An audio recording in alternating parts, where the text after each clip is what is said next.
الله أكبر الله أكبر الله أكبر الله أكبر সবাই পড়ুন আউযু বিল্লাহি মিনাশ শাইতানির রাজীম বিসমিল্লাহির রহমানির রহিম ইন্নাল্লাহা ইয়া'মুরু বিল আদলি ওয়াল ইহসানি ওয়া ইতা'i যিল কুরবা وينهى عن الفحشاء والمنكر والبغي يعظكم لعلكم تذكرون الله تعالى ارشاد করছেন ইন্নাল্লাহা ইয়া'মুরু বিল আদলি ওয়াল ইহসান নিশ্চয় আল্লাহ তাআলা তোমাদেরকে ন্যায় বিচারের আদেশ দেন, সদাচরণের আদেশ দেন, নিকটাত্মীয়দেরকে দানের আদেশ দেন। আদেশ কয়টা? নিশ্চয় আল্লাহ তাআলা তোমাদেরকে ন্যায় বিচারের আদেশ দেন, সদাচরণের আদেশ দেন, তিনি তোমাদের নিকটাত্মীয়দেরকে দানের আদেশ দেন, আর তিনি তোমাদেরকে অশ্লীলতা থেকে নিষেধ করেন, মন্দ কাজ থেকে নিষেধ করেন, অবাধ্যতা সীমা লঙ্ঘন থেকে নিষেধ করেন। তিনি তোমাদেরকে উপদেশ দেন যাতে তোমরা শিক্ষা গ্রহণ করো। সুবহানাল্লাহ। উপদেশ দিচ্ছে স্বয়ং কে? তিনটা জিনিসের আদেশ। ইয়া'মুরু বিল আদল, সুবিচার ন্যায় বিচারের আদেশ তিনি দেন। ইহসানের আদেশ দেন যাতে আমরা ইহসান করি, একে অপরের প্রতি সুবিচার করি, মহানুভবতা দেখায়, অনুগ্রহ দেখায়, আর নিকট আত্মীয়দেরকে যেন আমরা দান করি। এই তিনটা আদেশ তিনি দিয়েছেন। আর কোন তিনটা জিনিস থেকে তিনি বারণ করেছেন? অশ্লীলতা, ফাহশা, মুনকার, মানে সব মন্দ আর অসৎ কাজ, এগুলো থেকে তিনি আমাদেরকে বারণ করেন। ওয়াল বাগি, অবাধ্যতা, সীমা লঙ্ঘন, এই তিনটা কাজ থেকে তিনি আমাদেরকে বারণ করেন। তিনি আমাদেরকে উপদেশ দেন, স্বয়ং আল্লাহ তাআলা আমাদেরকে উপদেশ দেন যাতে করে আমরা শিক্ষা গ্রহণ করি। সুবহানাল্লাহ পড়েন। আল্লাহ তাআলা প্রথমে আমাদেরকে আদেশ দিয়েছেন আদালের। ইন্নাল্লাহা ইয়া'মুরু বিল আদল। আওয়াজ করে বলুন আল আদল। আমরা উর্দু জানি, হিন্দি জানি, অনেকে ইংরেজিও জানি, কিন্তু আরবি শব্দগুলো আমাদের মুখ দিয়ে বেরোতে চায় না। আওয়াজ করে বলুন আল আদল। মাশাআল্লাহ। ইন্নাল্লাহা ইয়া'মুরু বিল আদল। আল্লাহ তাআলা আমাদেরকে আদলের আদেশ দেন। আদল অনেকে না বুঝলেও আদালত শব্দটা বুঝবেন। আদালত, আদালত, আদালত বুঝেন না? যেখানে বিচার কার্যের ফয়সালা করা হয়, কোর্ট কাচারি আদালত, এটা তো ভেরি কমন। এটা শুনছেন না সবাই? আদালত, যেখানে ন্যায় বিচার হবে, সুশাসন হবে। কিন্তু ভাগ্যের কি নির্মম পরিহাস, ওখান থেকে মিথ্যা সাক্ষী দিয়ে মনমতো রায় দিয়ে দেয়া হয়। এগুলোর পরিবর্তন হওয়ার দরকার আছে না নাই? প্রিয় ভাইয়েরা, আদালত, আল আদল, ইংরেজিতে বলে জাস্টিস, ন্যায় বিচার, সুবিচার, সুশাসন, জাস্টিস, আল আদল। সব জায়গায় এই জাস্টিস থাকা দরকার। Justice should be prevail in the society. The mission of all prophet was two uphold the justice. সব নবীর মিশন ছিল এই জাস্টিসকে, আদালকে, সুশাসন আর সুবিচারকে নিশ্চিত করা। পড়েন সুবহানাল্লাহ। And the core message of every divine scripture was to uphold justice. পৃথিবীর সব আসমানি কিতাবের মূল শিক্ষা ছিল এই জাস্টিসকে সমাজে এনশিওর করা, সুবিচার, সুশাসনকে এনশিওর করা। তাহলে প্রিয় ভাইরা, আমরা বুঝতে পারলাম আল আদল শব্দের মানে হচ্ছে ইনসাফ বা সুবিচার বা ন্যায় বিচার। এটা হচ্ছে একটা general meaning, very general meaning. আপনি যদি ইন ডেপথ বুঝতে চান, আরো ভেতরে যান, তাহলে আদল মানে হচ্ছে সমন্বয়, আদল মানে হচ্ছে ভারসাম্য, ব্যালেন্স। আদল মানে হচ্ছে মধ্যম পন্থা। সুবহানাল্লাহ পড়েন।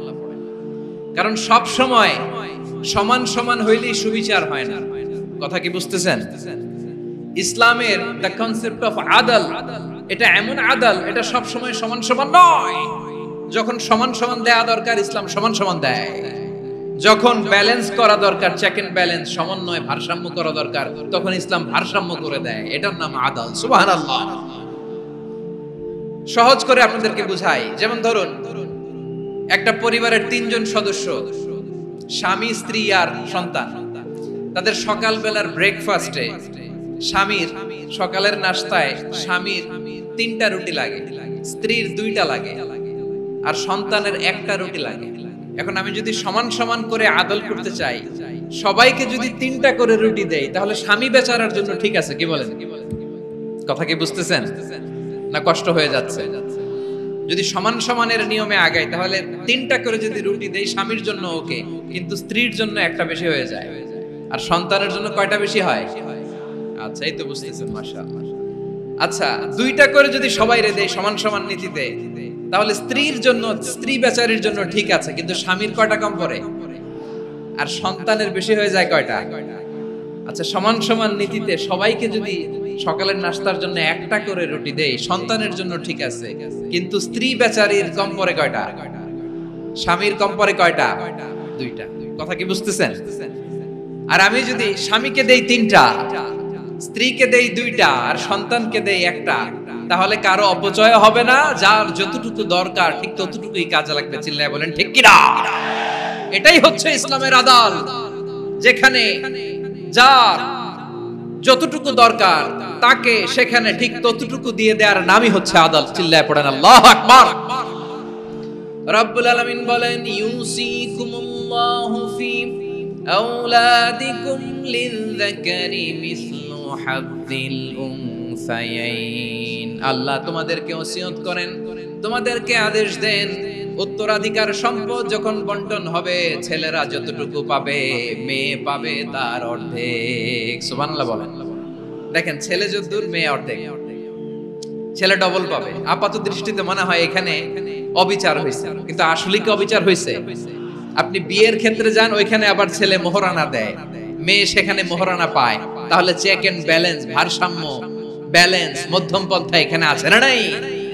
এটাই হচ্ছে ইসলামের আদল। আল্লাহ তাআলা এই আদলের আদেশ দিয়েছেন, সুবিচার, ন্যায় বিচার, সুশাসন এবং ভারসাম্যের আদেশ দিয়েছেন। প্রিয় ভাইরা, একটি শান্তিময় সমাজ, একটা সমৃদ্ধ সমাজ, একটা মানবিক সমাজ যদি আমরা পেতে চাই, এই আয়াতের মধ্যে যতগুলো পয়েন্ট আছে সবগুলোর বাস্তবায়ন লাগবে। এই আয়াতে আল্লাহ তাআলা একটা মানবিক সমাজের রূপরেখা টেনেছেন। তার প্রথম কথা হচ্ছে ইন্নাল্লাহা ইয়ামুরু বিল আদল। আল্লাহ তাআলা তোমাদেরকে আদলের নির্দেশনা দেয়, সুবিচার, সুশাসনের নির্দেশনা দেয়। যে সমাজে আদল থাকে না সেই সমাজে জুলুম মানুষের ঘাড়ে চেপে বসে। আদলের বিপরীত হচ্ছে জুলুম। আদলের বিপরীত কি? জুলুম বা জাওর, অত্যাচার, অবিচার, বৈষম্য। এই যে বৈষম্য বিরোধী ছাত্র আন্দোলন কমন পড়ছে? এই যে একজন সমন্বয়ক তো দেখা করলো আমার সাথে। জুলুম মানে হচ্ছে বৈষম্য। বৈষম্যের স্থান ইসলামে নাই, অবিচারের স্থান ইসলামে নাই, জুলুমের স্থান ইসলামে নাই। আল্লাহ তাআলা বলেন যে আমি জুলুমকে নিজের জন্য হারাম করেছি এবং তোমাদের জন্য হারাম করেছি।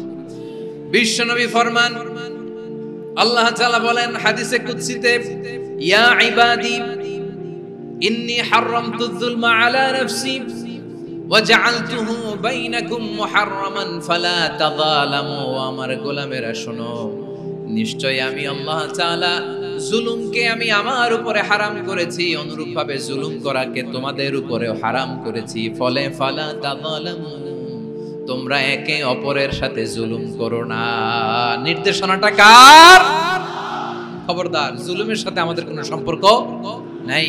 আল্লাহ তাআলা আদলের আদেশ দিয়েছেন, আদালতের আদেশ দিয়েছেন, সুশাসনের, ন্যায় বিচারের আদেশ দিয়েছেন। ইন্নাল্লাহা ইয়ামুরু বিল আদল। আমাদেরকে আদল প্রতিষ্ঠা করতে হবে। জুলুমের সাথে ইসলামের কোনো সম্পর্ক নাই। আল্লাহ তাআলা জালিমদের জন্য কঠিন শাস্তি প্রস্তুত করে রেখেছেন। এক্সট্রা জুডিশিয়াল কিলিং এর কোনো হিসাব নাই। বিচার বহির্ভূত হত্যা, এনফোর্স ডিসঅ্যাপিয়ারেন্স, গুম, যেটা সবচাইতে বড় মানবতা বিরোধী অপরাধ। কত মানুষ যে গুম হয়েছে তার কোনো ইয়ত্তা নাই। যেই ফ্যামিলির সদস্য গুম হয়েছে তারা কি ওই লোকটার জন্য মাগফিরাতের দোয়া করবে? নাকি সুস্বাস্থ্যের দোয়া করবে তারা নিজেরাও জানতো না, কারণ জানে না ও বেঁচে আছে না মরে গেছে। আহা, বিডিআর নওজোয়ানদের যারা ছাড়া পেল দেখলাম বিনা অপরাধে, কোন অন্যায় ছাড়া, অপরাধ ছাড়া তাদের জীবন থেকে, তাদের তারুণ্যের, তাদের যৌবনের 15 বছর 16 বছর 17 বছর নাই, 6 মাস বয়সের ছোট বাচ্চাকে রেখে জেলে গেছে। 6 মাসের মেয়ে বেরোয় দেখে মেয়ের বয়স 17 বছর। মেয়ে বাবারে চিনে না, বাবা মেয়েরে চিনে না। মেয়েকে এখন বিয়ে দিয়ে আরেক ছেলের হাতে তুলে দিবে। মেয়ের শৈশব বাবা দেখে নাই, মেয়ের কৈশোর বাবা দেখে নাই, মেয়ের তারুণ্য দেখে নাই। আরেক যুবককে দেখলাম 14 দিনের সংসার, 2 সপ্তাহের সংসার শেষে জেলে গেছে। কত যুবকের যে স্ত্রী চলে গিয়েছে ফ্যামিলি ছেড়ে, কারণ জানে না তো কবে আসবে, কি হবে, কেউ জানতো না। দাম্পত্য জীবনের মাত্র 14 দিনের স্মৃতি, এই স্মৃতিকে আঁকড়ে ধরে এক বোন 16টা বছর 17টা বছর কাটিয়ে দিয়েছে। আমি নিউজটা দেখে ভাবলাম আমার এই বোনের প্রতিটি দিন কিভাবে কেটেছে, প্রতিটি রাত কিভাবে কেটেছে, প্রতিটি ক্ষণ কিভাবে কেটেছে। বিশ্বনবী বলেছেন, ইত্তাকি দাওয়াতাল মাজলুম ফাইন্না লাইসা বাইনাহু ওয়া বাইনাল্লাহি হিজাব। মাজলুমের কান্নাকে ভয় করো, কারণ মাজলুমের কান্না আর আল্লাহর মাঝে কোনো পর্দা থাকে না। আমরা আর এরকম কোন জুলুম বাংলাদেশে দেখতে চাই না, জোরে বলেন ঠিক কিনা? আমার প্রিয় বীর চট্টলার তৌহিদি মুসলমান, আমরা আর নতুন করে কেউ জালিম হোক এটা চাই না, নতুন করে আবার কেউ ফ্যাসিস্ট হোক আমরা চাই না, এক দল আরেক দলকে নিশ্চিহ্ন করার রাজনীতি করুক আমরা চাই না। আমরা সুশাসনের বাংলাদেশ চাই, মানবিক বাংলাদেশ চাই, আমরা একটা সমৃদ্ধ বাংলাদেশ চাই, আমরা বিশ্বের বুকে সম্মান নিয়ে মাথা উঁচু করে দাঁড়াতে চাই, ঠিক কিনা বলেন? আল্লাহ বললেন, এটা যদি তোমরা চাও, একটা সমৃদ্ধ সমাজ যদি বিনির্মাণ করতে চাও, মানবিক সমাজ যদি বিনির্মাণ করতে চাও, আমি তোমাদেরকে সেজন্য প্রথমে আদালতের নির্দেশ দিলাম। ইন্নাল্লাহা ইয়া'মুরু বিল আদল, নিশ্চয় আল্লাহ তাআলা তোমাদেরকে ন্যায় বিচার, সুশাসন এটার আদেশ দেন। সুবহানাল্লাহ। আদাল, ন্যায় বিচারের আদেশ আল্লাহ তাআলা কোরআনের বিভিন্ন আয়াতে দিয়েছেন। আল্লাহ তাআলা বলেছেন, ইন্নাল্লাহা ইয়া'মুরুকুম আন তুআদ্দুল আমানাতি ইলা আহলিহা ওয়া ইযা হাকামতুম বাইনান নাসি আন তাহকুমু বিল আদল ইন্নাল্লাহা নি'মা ইয়া'iযুকুম বিহি ইন্নাল্লাহা কানা সামিআন বাসীরা। আল্লাহ তাআলা বললেন, আল্লাহ আদেশ দিচ্ছেন, যে ব্যক্তি আমানতের হকদার তার হাতে তোমরা আমানত পৌঁছে দাও, আর যখন তোমরা বিচার কার্য করবে, বিচার ফয়সালা করবে, আদালতের সাথে করো। সুবহানাল্লাহ বলেন। ওয়া ইযা হাকামতুম বাইনান নাসি আন তাহকুমু বিল আদল, আদালতের সাথে করবা। আল্লাহ তাআলা বলেন, যারা জাজ হবে, বিচারক হবে, তাদের যদি বাদী বিবাদীর কারো সাথে শত্রুতা থাকে, কারো সাথে যদি কোনো ধরনের রেষারেষি থাকে, আল্লাহ বলেন বিচার কার্য করতে যে ওই শত্রুতা রেষারেষির কারণে আদালতের বাইরে যে অবিচার করে বিচার করো না। ওয়ালা ইয়াজরিমান্নাকুম শানাআনু কওমিন আলা আল্লা তা'দিলু ই'দিলু হুয়া আকরাবু লিত্তাকওয়া ওয়াত্তাকুল্লাহা ইন্নাল্লাহা খাবীরুম বিমা তা'মালুন। খবরদার কোন জাতির প্রতি, কোন গোষ্ঠীর প্রতি, কোন গোত্রের প্রতি আক্রোশ যেন তোমাদেরকে ন্যায় বিচার থেকে দূরে সরিয়ে না দেয়, বরং আমি আল্লাহর আদেশ হলো ই'দিলু, তোমরা আদল করো, ন্যায় বিচার করো, সুবিচার করো, সুশাসন প্রতিষ্ঠা করো। হুয়া আকরাবু লিত্তাকওয়া, এটাই তাকওয়ার সবচেয়ে কাছাকাছি। সুবহানাল্লাহ বলেন। কোরআনের বিভিন্ন আয়াতে আল্লাহ তাআলা স্পেসিফিকলি ধরে ধরে বিচার করার সময় আমরা যেন আদল করি সেটা বলেছেন।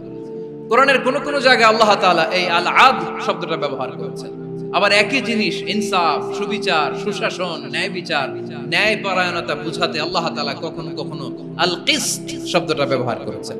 আল্লাহ তাআলা বলেন ওয়া ইন হাকামতা ফাহকুম বাইনাহুম বিল কিসতি ইন্নাল্লাহা ইউহিব্বুল মুকসিতিন। যখন তুমি বিচার করবে, বিশ্বনবীকে উদ্দেশ্য করে অ্যাড্রেস করে বললেন, নবী হে, ইহুদিরা কোনো বিষয়ে মীমাংসার জন্য যদি আপনার দরবারে আসে, যদি বিচার করতে হয়, খবরদার অবিচার করবেন না। ফয়সালা যেটা করবেন কিসতের সাথে করবেন, ন্যায় পরায়ণতার সাথে করবেন, কারণ ইন্নাল্লাহা ইউহিব্বুল মুকসিতিন, নিশ্চয় আল্লাহ রাব্বুল ইজ্জাত ন্যায় পরায়ণশীলদেরকে বড্ড ভালোবাসেন। সুবহানাল্লাহ বলেন।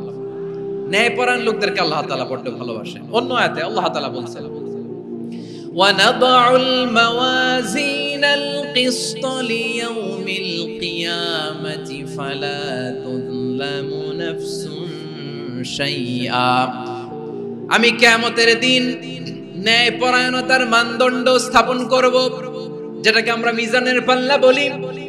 আল্লাহ বলেন ন্যায় বিচারের মানদণ্ড কিয়ামতের ময়দানে আমি আল্লাহ স্থাপন করব। সেদিন কারো প্রতি বিন্দু পরিমাণ, এক চুল পরিমাণ অবিচার করা হবে না, কোনো বিচার করা হবে না। সেদিন সুশাসন হবে, সুবিচার হবে, ন্যায় পরায়ণতার সাথে বিচার হবে। আওয়াজ করে পড়েন আল্লাহু আকবার। তাহলে প্রিয় ভাইরা, যে তিনটি বিষয়ে আল্লাহ তাআলা আমাদেরকে আদেশ দিয়েছেন, তার প্রথমটা হচ্ছে আদালত, ইনসাফ, সুবিচার, ন্যায় বিচার। এটা আমরা চাই কি চাই না? বিশ্বনবী ন্যায় বিচার, ন্যায় পরায়ণতা, সুশাসন প্রতিষ্ঠিত করেন কি করেন নাই? আপনারা বিশ্বনবীর সিরাত যারা পড়েছেন, আপনি দেখবেন বিশ্বনবীর সিরাতের পরতে পরতে, বাকে বাকে, সিরাতের বাকে বাকে এই আদালতের নমুনা মেলে। সুবহানাল্লাহ বলেন। ছোট্ট একটা নমুনা রাসূল সাল্লাল্লাহু আলাইহি ওয়াসাল্লামের আসিরা আল আতরা থেকে ছোট্ট একটা নমুনা আপনাদের খেদমতে এখানে উপস্থাপন করি। বিশ্বনবী সাল্লাল্লাহু আলাইহি ওয়াসাল্লাম মক্কা বিজয় করলেন ৮ম হিজরিতে। মক্কা বিজয় শেষের দিনই কয়েক সপ্তাহ মক্কাতে অবস্থান করলেন। ইন দ্য মিন টাইম মক্কার একটা ভেরি প্রেস্টিজিয়াস এন্ড ডিগনিফাইড ফ্যামিলির নারী চুরিতে ধরা পড়ল। কিসে ধরা পড়ল? আমাদের সমাজে আসেনি এটা? আছে? ছোট না বড়? হিসাব করে শেষ করা যায় না। ৩.৫ লাখ কোটি টাকা নাই উন্নয়ন প্রকল্পের নামে। ৩.৫ লাখ কোটি টাকা লিখতে পারবেন আপনি? একটা না লিখতে পারবেন? বুঝতেছেন কত বড় সংখ্যা? বনু মাখজুমিয়া গোত্রের এক নারী মক্কায় চুরিতে ধরা পড়ল। বলেন তো চুরি করলে বিধান কি? কি কাটতে হবে? চুরির বিধান হলো হাত কেটে দাও। দাও সেটা গোপনে নয়, প্রকাশ্যে জনসম্মুখে হাত কেটে দাও। বনু মাখজুমিয়া গোত্রের নারী যখন চুরিতে ধরা পড়লো, সাহাবারা চিন্তায় পড়ে গেলেন। সবে মাত্র মক্কার লোকেরা কালিমা পড়ে মুসলমান হয়েছে, ইসলামের আইন কানুন তেমন জানে না, ইসলামী শরিয়ার সাথে বেশি পরিচিত নয়। এখন যদি বিশ্বনবী চুরির যেই বিধান এটা যদি কায়েম করে হাত যদি কেটে দেয়, না জানি মক্কার লোকেরা আবার বিগড়ে যায়, না জানি মক্কার লোকেরা আবার মুরতাদ হয়ে যায়, না জানি মক্কার লোকেরা ইসলাম থেকে দূরে সরে যায়। চলো চলো সাহাবীরা মিলে পরামর্শ করলেন, চলো বিশ্বনবীর কাছে যে বলি, ও নবী, শুধু কেবলমাত্র একমাত্র এই নারীর জন্য চুরির হাত কাটার বিধানটা আপনি একটু থামিয়ে দেন। চুরির হাত কাটার যে বিধান এখানে একটু রহিত করে দেন, বাকিগুলা কইরেন মদিনাতে যে চলবে, কিন্তু মক্কায় এবারের জন্য মাফ করে দেন। কিন্তু কে বলবে? এই যে পরামর্শ, সাজেশন, এটা কে দিবে বিশ্বনবীর কাছে? সাহাবারা চিন্তায় পড়ে গেলেন। আল্লাহর নবীর সামনে দাঁড়িয়ে আল্লাহর দেয়া হুদুদ, আল্লাহর দেয়া বিধান থামিয়ে দেওয়া, মাফ করে দেওয়া, এই কথা বিশ্বনবীর সামনে বলার সাহস তো কেউ রাখে না। কেউ কেউ বলল, বিশ্বনবীর পালক পুত্র যায়েদ বিন হারেসার সন্তান উসামারে বিশ্বনবী নাতির মতো আদর করে, বড্ড বেশি ভালোবাসে উসামারে। এজন্য সাহাবারা উসামাকে বলতো হিব্বু রাসূলিল্লাহ, বিশ্বনবীর ভালোবাসা। কি বলতো? সাহাবীরা বললেন, বিশ্বনবীর ভালোবাসা হিব্বু রাসূলিল্লাহ, উসামারে পাঠাও। উসামারে বিশ্বনবী নাতির মতো স্নেহ করে, মায়া করে, ভালোবাসে। আমরা পারবো না, উসামা পারবে। সবাই মিলে ফুলিয়ে ফুসিয়ে ওসামাকে, ছোট্ট ওসামাকে রাজি করালো। ওসামা এমন এমন কথা যে তুমি বিশ্বনবীর কাছে বলতে হবে, পারবা নাকি? ওসামা বলে, পারবো।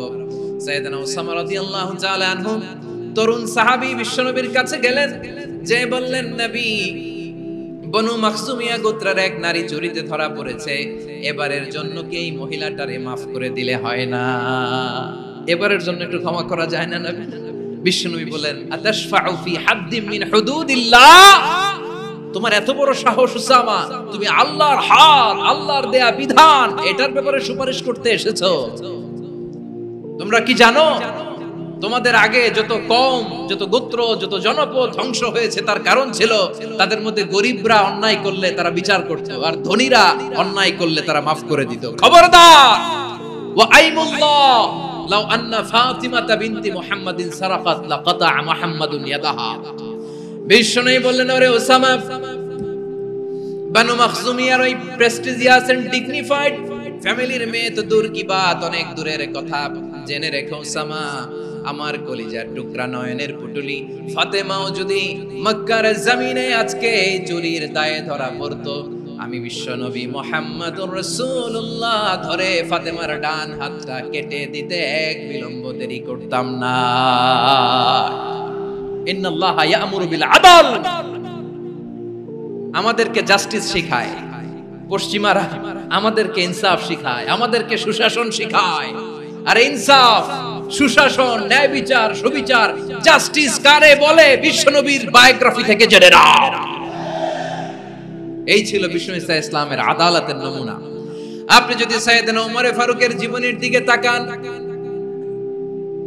এমন কঠোর, এমন বীর সেনানী ছিলেন। সাইয়েদনা ওমর ফারুক যদি রাস্তার এই মাথা দিয়ে হাঁটা শুরু করতেন, শয়তান ওমর ফারুককে দেখলে ওই রাস্তা রেখে দিয়ে অন্য রাস্তা দিয়ে হাঁটতো। সুবহানাল্লাহ। ওমর ফারুক রাদিয়াল্লাহু তাআলা কি পার্সোনালিটি ছিল, কি পার্সোনালিটি! আমাদের এলাকায় ছোট বাচ্চারা রাতে ভাত খেতে চায় না, আমার মেয়েটাও খেতে চায় না। এই এটা দিব, ওইটা দিব, আজকে মাহফিলে আসার সময় বলে দিছে লিস্ট করে এটা এটা আনতে হবে। তো ছোট্ট বাচ্চাদের অনেক বায়না থাকে, ওরা রাতে খেতে চায় না।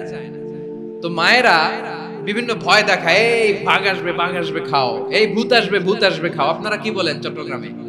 ভূত, ভূত, ভূত আসবে, বাঘ আসবে, খাও খাও খাও, তাড়াতাড়ি খাও। তো বাচ্চারা এগুলো শুনে ভয়ে খেতে শুরু করে। মদিনার জমিনেও একই ঘটনা ঘটতো। মদিনার ছোট্ট ছোট্ট সোনামণিরা খেতে চাইতো না, তো মায়েরা বলতো, হা হুয়া ইয়াতি উমর, হা হুয়া ইয়াতি উমর, ওই যে উমর আসতেছে, উমর। ওমরে ফারুকের কথা শুনলে বাচ্চারা একেবারে ঠান্ডা। প্রভু তুমি বলেছ রাসূল দেবে না, বলনি দেবে না ওমর, বলনি দেবে না হামজা তারি, খালিদ বিজয় সমর। প্রভু তুমি বলেছ রাসূল দেবে না, বলনি দেবে না ওমর, বলনি দেবে না হামজা তারি, খালিদ বিজয় সমর। প্রভু তুমি বলেছ রাসূল দেবে না। আল্লাহু আকবার। ওমর ফারুক রাদিয়াল্লাহু তাআলা আনহু, ওনার কথা শুনলে গায়ের মধ্যে গুজবাম হয়, গায়ের পশমগুলো দাঁড়িয়ে যায়। সুবহানাল্লাহ বলেন। কি পার্সোনালিটি ছিল, কি ব্যক্তিত্ব ছিল! মুনাফিকরা ওমর ফারুককে জমের মতো ভয় পেত। শয়তান, ভূত শয়তান এই রাস্তা দিয়ে আসলে শয়তান অন্য রাস্তা দিয়ে হাঁটত। ওমর ফারুক রাদিয়াল্লাহু তাআলা আনহুর জীবনে যদি দেখেন, তাহলে সেখানে আপনি আদালতের, ইনসাফের, সুশাসনের, জাস্টিসের নমুনা দেখতে পাবেন। কয়টা শুনবেন? সাইয়েদনা ওমর ফারুক রাদিয়াল্লাহু তাআলা আনহুর সন্তান আব্দুর রহমান মিশরে মদ খেয়ে মদ্যপ অবস্থায় ধরা পড়েছে। মদ খাওয়ার কারণে, মদ যদি কেউ পান করে আর যদি প্রমাণিত হয়, তার বিচার হলো 80 বেত। আওয়াজ করে বলেন কয় বেত? বাংলাদেশেও তো এই আইন আছে নাকি? বাংলাদেশে আছে? হ্যাঁ, মদ খাইলে 80 বেত, এই আইন বাংলাদেশে চালু হোক, আমরা চাই কি চাই না? একেবারে সহজ, পানির মতো সহজ হিসাব, একেবারে সহজ। ওমর ফারুক রাদিয়াল্লাহু তাআলা আনহু ছেলে ভুল করে মদ পান করে ফেলেছিলেন। আব্দুর রহমান, ঘটনা ঘটেছে মিশরে। মিশরের গভর্নর তখন আমর ইবনে আস রাদিয়াল্লাহু তাআলা আনহু। আব্দুর রহমানের ভাই যে গভর্নরকে বলল, গভর্নর যদি একটু দয়া করেন, খলিফার ছেলে আমার ভাই আব্দুর রহমান মদ্যপ অবস্থায় ধরা পড়েছে, জনসম্মুখে যদি আপনি বেত্রাঘাত করেন আমাদের প্রেস্টিজ থাকে না, যদি 80 বেত আপনি মারেন আমার কোনো কথা নাই, কিন্তু ঘরের ভেতরে মারেন। আব্দুর রহমানের ভাইয়ের সুপারিশ শুনে সাইয়েদনা আমর ইবনুল আস রাদিয়াল্লাহু তাআলা আনহু রাজি হয়ে গেলেন। ঘরের ভেতরে লোকচক্ষুর আড়ালে 80 বেত তিনি মানলেন। কিন্তু ঘটনাক্রমে এই কথা লুকিয়ে লুকিয়ে ঘরের ভেতরে 80 বেত মারার কথা সাইয়েদনা ওমর ফারুক মদিনা থেকে জানতে পারলেন। মদিনা থেকে তিনি ফরমান জারি করলেন, এই বিচার যেমনটি আমর ইবনুল আস আদায় করেছে এটা প্রকৃতপক্ষে আদায় হয় নাই। আসো সবাই মদিনায় আসো, আমর ইবনুল আস মদিনায় আসো, আব্দুর রহমানও আসো, সবাই আসো, জনসম্মুখে এই বিচার কার্যকর করতে হবে।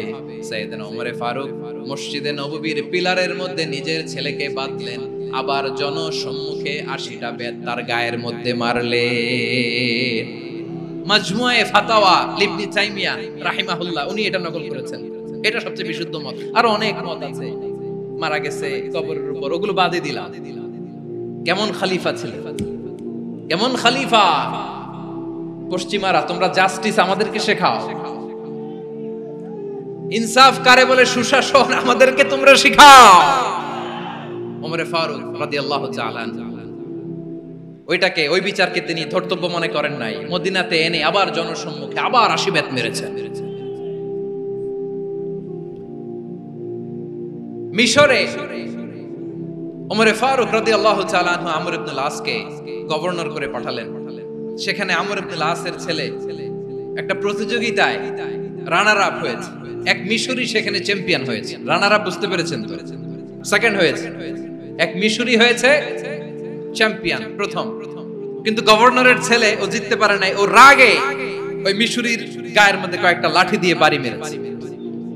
মিশরি যে মদিনাতে ওমর ফারুকের কাছে বিচার দিলেন, আপনার গভর্নরের ছেলে অন্যায়ভাবে আমার গায়ে হাত তুলেছে। সাইয়েদনা ওমর ফারুক আবার ফরমান জারি করলেন, আসো মদিনাতে আসো। মিশরীকে ডাকলেন। ওই মিশরের গভর্নর আমর ইবনুল আস রাদিয়াল্লাহু তাআলা আনহুকে ডাকলেন, তার ছেলেকেও ডাকলেন। সবাই বসে রইল। আমর ইবনুল আস রাদিয়াল্লাহু তাআলা আনহু মাথা নিচু করে বসে আছেন, লজ্জায় কাচুমাচু। হায় হায়, আজকে আমার ছেলের কারণে আমিরুল মুমিনিন খলিফাতুল মুসলিমিন ওমর ফারুকের কাছে আমি জনসম্মুখে লজ্জিত হচ্ছি। সাইয়েদনা ওমর ফারুক বললেন, এই নাও লাঠি। গভর্নরের ছেলে তোমার মাথার মধ্যে যতগুলো বাড়ি মেরেছে, আজকে জনসম্মুখে তুমি অতগুলা বাড়ি মারো। মিশরি বলে, থাক, আপনি যে ডেকে আনছেন সবার সামনে এটা বলছেন, এতেই আমি খুশি। আল্লাহু আকবার! আপনার মহানুভবতা দেখে আমি খুশি, আর অপমানের দরকার নাই। ওমর ফারুক বলে, না, খবরদার, এই কথা মিশরি তুমি বলো না, মারো, যতগুলা বাড়ি মেরেছে মারো। বাধ্য হয়ে মিশরি আমর ইবনুল আসের সামনে ওনার কলিজার টুকরা সন্তানের মাথার মধ্যে বাড়ি মারতে আরম্ভ করলেন। ঠিক যতগুলা বাড়ি গভর্নরের ছেলে আমর ইবনুল আসের ছেলে মিশরির গায়ে মেরেছিল, মাথায় মেরেছিল, মিশরি গুনে গুনে ততটা মারলেন। এই দৃশ্য দেখে ওমর ফারুক রেগে মেগে আগুন, রাগের চোটে রাগ সামলাতে না পেরে, আর নিজেকে সামলাতে না পেরে মিশরিরে বললেন, ছেলেরে মারা শেষ হয়ে গেলে এবার বাবার টাক মাথার মধ্যে কয়েকটা বাড়ি মার। রাগের চোটে, আউট অফ অ্যাঙ্গার, রাগের চোটে, যে আমার পাঠানো গভর্নর আমর ইবনুল আস তার ছেলেকে কেন আদব তারবিয়া কেন শিক্ষা দিতে পারে না। ছেলেরে মারা হইলে এবার আমর ইবনুল আসের মাথার মধ্যে দুইটা মারো। এটা রাগে বলেছে, এটা শাস্তি হিসেবে না। সুবহানাল্লাহ পড়েন। তোমরা আমাদেরকে সুশাসন শিখাও। বিশ্বনবী বলেন, আদালত এটা যেন বিষয় না, এটা দিয়েই মানবিক সমাজ গড়তে হবে। আল্লাহ তাআলা কিয়ামতের কঠিন ময়দানে, যেদিন স্বামী স্ত্রীকে চিনবে না, স্ত্রী স্বামীকে দেখে পালিয়ে যাবে, বন্ধু বন্ধুরে চিনবে না, বিশ্বায়েব মুরিদরে চিনবে না, মুরিদ বিশ্বায়েবরে চিনবে না, দলের কর্মী তার নেতারে চিনবে না, নেতা তার কর্মীরে চিনবে না, বন্ধু বন্ধুরে দেখে পালাবে। কঠিন মুহূর্তে সূর্যটা মাথার কাছে চলে আসবে, জমিনটা তামার জমিন হবে। আজকের জমিনের মতো নয়। মানুষ ঘর্মাক্ত, ক্লান্ত, শ্রান্ত মাথার মগজগুলো কানের ছিদ্র আর নাকের ছিদ্র দিয়ে বেয়ে বেয়ে পড়বে। বিশ্বনবী ফরমান, কিয়ামতের ওই কঠিন ময়দানে 7 শ্রেণীর ব্যক্তিকে রব্বুল আলামিন তার আরশের নিচে ছায়া দিবেন। তার মধ্যে প্রথম শ্রেণীর ব্যক্তি হলো ইমামুন আদিল, যে ইনসাফের সাথে বিচার করে, যে জাস্টিস সমাজে সার্ভ করে, যে সুশাসন নিশ্চিত করে, ওই ইমামুন আদিল। আদিল শব্দটা বুঝছেন না? ইন্নাল্লাহ ইয়া'মুরু বিল আদল, পাইছেন? আদিল। 7 শ্রেণীর ব্যক্তিকে আল্লাহ তাআলা সুশীতল আরশের নিচে ছায়া দিবেন, যেদিন তার দেয়া ছায়া ছাড়া কোনো ছায়া থাকবে না। এর প্রথম হচ্ছে ইমামুন আদিল, ন্যায়পরায়ণ শাসক। চিল্লায়ে বলেন সুবহানাল্লাহ। আবার বিশ্বনবী বললেন, ইন্নাল মুকসিতিনা ইনদাল্লাহি আলা মানাবিরা মিন নূর আন ইয়ামিনির রহমান। কিয়ামতের দিন যারা ন্যায় পরায়ণ হিসেবে আল্লাহর সামনে দাঁড়াবে, কিয়ামতের দিন রব্বুল আলামিন তার আরশের ডান দিকে ওই ন্যায় পরায়ণ লোকদের জন্য আরশের ডান দিকে একটা নূরের মিম্বারে তাদেরকে বসার সুযোগ করে দিবে। আল্লাহর আরশের ডান দিকে ন্যায় পরায়ণ লোকদের জন্য আল্লাহ তাআলা নূরের মিম্বার বানাবে। তার ঠিকানে কথা মনে করেছেন? আল আদাল, জাস্টিস। ইন্নাল্লাহা ইয়া'মুরু বিল আদল। আল্লাহ তাআলা এই আদালতের নির্দেশনা দেন, সুবিচার, সুশাসন। প্রিয় ভাইয়েরা, এটা আমরা বাংলাদেশে চাই কি চাই না? এই যে অরাজকতা, এই যে অন্যায়, এই যে জুলুম, এই যে ইনকনসিস্টেন্সি সমাজের অসঙ্গতির প্রধান কারণ জাস্টিস নাই, সুবিচার নাই, সুশাসন নাই। শেষবারের মতো আওয়াজ করে বলেন তো, আমরা বাংলাদেশে আদল চাই কি চাই না? তাহলে প্রথম নির্দেশনা শেষ। আল্লাহ তাআলা তোমাদেরকে আদলের আদেশ দেন। এরপরে আল্লাহ বললেন, আমি তোমাদেরকে ইহসানের আদেশ দেই। ইন্নাল্লাহা ইয়া'মুরু বিল আদলি ওয়াল ইহসান। আমি তোমাদেরকে যেমনি আদলের নির্দেশনা দেই, তেমনি ভাবে তোমাদেরকে ইহসানের নির্দেশনা দেই। ইহসান, আওয়াজ করে সবাই বলেন তো ইহসান। ইহসান মানে কারো প্রতি সফট হার্টেড হওয়া, মহানুভব হওয়া, অনুগ্রহ পরায়ণ হওয়া, অনুগ্রহশীল হওয়া, একে অপরের প্রতি দয়াদ্র হওয়া। একে অপরের প্রতি দয়াদ্র, অনুগ্রহশীল হওয়া ছাড়া মানবিক সমাজ কশিনকালেও গঠন করা সম্ভব না। প্রিয় ভাইরা, সুন্দর আচরণ দিয়ে, ইহসান দিয়ে যা জয় করা যায়, নরম আচরণ দিয়ে যেটা অর্জন করা যায়, কঠোরতা দিয়ে সেটা পারা যায় না। বিষ্ণু ঈসা ইসলাম ইহসান দিয়ে, কোমল আচরণ দিয়ে, তার অনুগ্রহ দিয়ে তিনি অনেক কাফিরের হৃদয়কে জয় করে ফেলেছেন। সাইয়েদনা সুমামা ইবনে উসাল রাদিয়াল্লাহু তাআলা আনহুর কথা মনে পড়ে যায়। তিনি ছিলেন ইয়ামামার বাদশা। মদিনাতে বিশ্বনবীকে হত্যা করার নিয়তে এসেছিলেন। গোপনে গোপনে বিশ্বনবীকে হত্যা করে আবার ইয়ামামাতে তিনি ফিরে যাবেন। কিন্তু কি অবাক করা কাণ্ড, হত্যা করতে পারে নাই, সাহাবাদের হাতে তিনি ধরা পড়ে গেলেন। সাইয়েদনা সুমামা ইবনে উসাল রাদিয়াল্লাহু তাআলা আনহু হত্যার নিয়তে আসলেন, কিন্তু হত্যা করতে পারলেন না। সাহাবারা ওনাকে ধরে ফেললেন, ধরে মসজিদে নববীর পিলারের মধ্যে বেঁধে রাখলেন। সুমামা ইবনে উসাল, সিরাত থেকে শোনাচ্ছি, রাদিয়াল্লাহু তাআলা আনহু ইয়ামামার অধিপতি ছিলেন। বিশ্বনবীকে হত্যার জন্য আসছেন, ধরা পড়ে গেছেন, এখন মসজিদে নববীতে বেঁধে রাখছেন। তার মানে বন্দী। এখন স্ট্যাটাস কি? বন্দী, ক্যাপ্টিভ।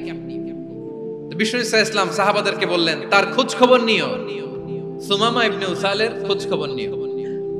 সাহাবারা বলেন, ইয়া রাসূলুল্লাহ, আপনাকে হত্যা করতে এসেছে, তার তো কঠিন ক্যাপিটাল পানিশমেন্ট হওয়া দরকার, কঠিন শাস্তি হওয়া দরকার। বিশ্বনবী বললেন, না, আমি যেটা জানি তোমরা সেটা জানো না, তোমরা সুমামার সাথে ভালো আচরণ করো। বিশ্বনবী সুমামার কাছে গেলেন। প্রথম দিন যে তিনি কালেমার দাওয়াত দিলেন, ইমানের দাওয়াত দিলেন, ইসলামের দাওয়াত দিলেন, রিসালাতের দাওয়াত দিলেন, আখিরাতের দাওয়াত দিলেন। পরের দিন যে বিশ্বনবী সালাতের দাওয়াত দিলেন, যাকাতের দাওয়াত দিলেন, ইসলাম কি, কিভাবে, কেমন করে পালন করতে হয় চমৎকার আর্টিকুলেট করতে শুরু করলেন। তন্ময় হয়ে সুমামা ইবনে উসাল রাদিয়াল্লাহু তাআলা আনহু বিশ্বনবীর কথাগুলো শুনতে আরম্ভ করলো। একদিন নয়, 2 দিন নয়, টানা 3 দিন বিশ্বনবী সুমামার কাছে ইসলামকে প্রেজেন্ট করেছেন, উপস্থাপন করেছেন। আওয়াজ করে বলেন, কয় দিন? 3 দিন। 3 দিন মসজিদে নববীতে বাধা। আর সাহাবীদেরকে বললেন, তার খোঁজ খবর নিও, তোমরা যে রুটি বানাও এর মধ্যে সবচেয়ে ভালো আটার রুটিটা তারে দিও, সবচেয়ে রিফাইন্ড খেজুর, যেটা পিওর খেজুর, এটা তারে দিও। আর বিশ্বনবী নিজের উট থেকে দুধ দহন করে ওনার বাড়ির এক কর্মচারীকে বলেছেন, দুধ দহন করে সুমামার জন্য নিয়ে যেও। সুবহানাল্লাহ পড়বেন না? সবাই তো অবাক, ইয়ামামা থেকে আসছে নবীকে হত্যা করতে, বিশ্বনবী দেখে তারে জামাই আদর করে। একদিন নয়, 2 দিন নয়, টানা 3 দিন বিশ্বনবী এভাবে সুমামার কাছে যে ইসলামকে প্রেজেন্ট করতে আরম্ভ করলেন, ইসলামকে উপস্থাপন করতে শুরু করলেন, আর তাকে চমৎকার এন্টারটেইনমেন্ট আপ্যায়ন দিতে আরম্ভ করলেন। টানা 3 দিন যখন ইসলামের দ্য বিউটিজ অফ ইসলাম, ইসলামের সুমহান বাণী সৌন্দর্য তার কাছে উপস্থাপন শেষ, তাকে আপ্যায়ন শেষ, বিশ্বনবী বললেন সাহাবাদেরকে, যাও এবার সুমামার হাতের পায়ের রশি দুটো খুলে দাও। সাহাবারা তর্ক জুড়ে দিলেন, লা ইয়া রাসূলুল্লাহ, এমনটা করবেন না, তো ভয়ঙ্কর ভয়ঙ্কর খুনি, কি জানি কি হয়ে যায়। বিশ্বনবী বললেন, না, তার হাতে পায়ের রশিগুলো খুলে দাও। সাহাবারা বিশ্বনবীর কথা মতো তার হাতে পায়ের রশিগুলো খুলে দিল। সুমামা মুহূর্তের মধ্যে মসজিদে নববী থেকে বের হয়, ইয়ামামায় ফিরে না যে মসজিদে নববীর পাশে একটা খেজুর বাগান ছিল সেখানে চলে গেলেন। সেখানে একটা ছোট্ট কুয়া ছিল, কুয়ার পানি দিয়ে তিনি গোসল করলেন। সুবহানাল্লাহ পড়েন। কুয়ার পানি দিয়ে গোসল করে মসজিদে নববীর সামনে এসে বিশ্বনবী এবং সাহাবাদের সামনে দাঁড়িয়ে সাব্বাবা উঁচু করে বললেন, আশহাদু আল্লা ইলাহা ইল্লাল্লাহ ওয়া আশহাদু আন্না মুহাম্মাদান আবদুহু ওয়া রাসূলুহু। আমি সাক্ষ্য দিচ্ছি আল্লাহ ছাড়া কোনো ইলাহ নাই, আর মুহাম্মদ আল্লাহ তাআলার প্রেরিত বান্দা এবং রাসূল। প্রিয় ভাইরা, ইহসান দিয়ে যা জয় করা যায়, কঠোরতা দিয়ে সেটা কঠিনকালেও জয় করা যায় না। আওয়াজ করে বলেন ঠিক কি না? এবার সুমামা দাঁড়িয়ে বলে, ওগো নবী, আমি তো কালিমা পড়ে মুসলমান হয়ে গেলাম, এবার শোনেন, এই মুহূর্তের আগে আপনার চেহারার চাইতে নিকৃষ্ট কোনো চেহারা আমার কাছে ছিল না, কিন্তু শাহাদা পাঠ করার পরে আপনার চেহারার চাইতে উত্তম শ্রেষ্ঠ কোনো চেহারা আমার কাছে আর নাই। ও নবী, আজকের দিনের আগে ইসলাম ধর্মের চেয়ে নিকৃষ্ট অপছন্দনীয় কোনো ধর্ম আমার কাছে ছিল না, কিন্তু এই মুহূর্ত থেকে ইসলামের চেয়ে সেরা শ্রেষ্ঠ পছন্দনীয় কোনো ধর্ম আমার কাছে নাই। নবী গো, আজকের দিনের আগে মদিনার চাইতে অপছন্দনীয় নিকৃষ্ট কোনো শহর আমার কাছে ছিল না, কিন্তু এই মুহূর্তের পর থেকে মদিনার চাইতে কোনো শ্রেষ্ঠ শহর আমার জানা নাই। সে ছিল গমের বড় ডিলার, গম বেচত। কি বেচত? তার গম কিনে মক্কার লোকেরা রুটি খাইতো। সে ঘোষণা দিল, আজকে থেকে মক্কাবাসীদের জন্য সব গম আমি হারাম করে দিলাম, মক্কাবাসী এখন না খেয়ে মরে।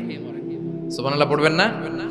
মক্কাবাসী বিশ্বনবীর কাছে আসলেন, এসে বললেন, মুহাম্মদ, আমরা তো তোমার ভাই, তোমার চাচা, তোমার ভাতিজা, তোমার আত্মীয়, তুমি সুমামারে বলো সে যেন আবার গমের সাপ্লাই মক্কার জন্য অনুমতি দিয়ে দেয়। বিশ্বনবীর অনুমতি ক্রমে সুমামা আবার মক্কাতে গম পাঠাতে শুরু করলো। পড়েন সুবহানাল্লাহ। ইহসান, ইহসান দিয়ে আপনি যেটা জয় করতে পারবেন, you can win the heart of your enemies.